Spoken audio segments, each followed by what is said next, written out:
Petani sudah berjuang keras berbulan-bulan. Benih bagus, pupuk tepat, panen melimpah. Tapi semua kerja keras itu bisa berakhir sia-sia hanya karena satu hal.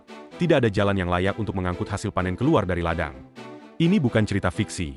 Ini terjadi setiap hari di ribuan desa pertanian Indonesia. Petani terpaksa menjual hasil panen dengan harga sangat murah kepada tengkulak yang mau masuk ke desa, atau membiarkan sebagian panen membusuk karena tidak bisa diangkut tepat waktu. Akar masalahnya seringkali sangat sederhana. Tidak ada jalan usaha tani yang memadai. Jalan usaha tani adalah infrastruktur jalan yang dibangun khusus untuk melayani akses ke kawasan pertanian, menghubungkan lahan pertanian dengan jalan desa atau jalan kabupaten. Dari sisi teknik sipil, jalan usaha tani dirancang dengan spesifikasi yang disesuaikan dengan kebutuhan pertanian. Pertama, lebar jalan.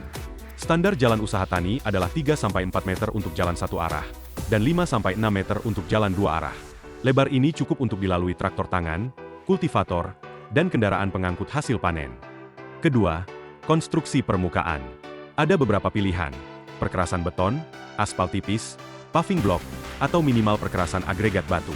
Pemilihan jenis perkerasan disesuaikan dengan volume lalu lintas, beban kendaraan, dan anggaran yang tersedia. Ketiga, drainase jalan. Saluran drainase di kanan kiri jalan wajib ada untuk mencegah genangan yang merusak konstruksi dan membuat jalan berlumpur saat hujan. Keempat, bangunan pelengkap, gorong-gorong, jembatan kecil, dan tembok penahan tanah di bagian yang berlereng adalah komponen penting yang sering diabaikan dalam pembangunan jalan usaha tani. Fakta yang mencengangkan, susut pasca panen di Indonesia diperkirakan mencapai 10-15% dari total produksi. Sebagian besar susut ini terjadi bukan di gudang atau selama pengolahan, tapi justru selama proses pengangkutan dari lahan ke titik pengumpulan.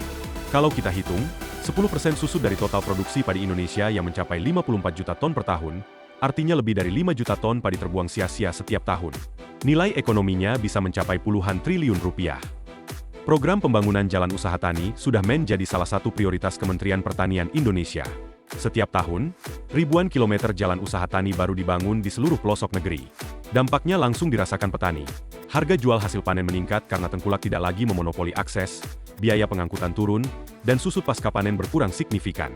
Di beberapa daerah, pembangunan jalan usaha tani terbukti meningkatkan pendapatan petani hingga 30-40% hanya dari perbaikan akses jalan saja. Jalan usaha tani adalah investasi infrastruktur yang dampaknya langsung dirasakan petani, meningkatkan pendapatan, mengurangi susut panen, dan membuka akses pasar yang lebih luas.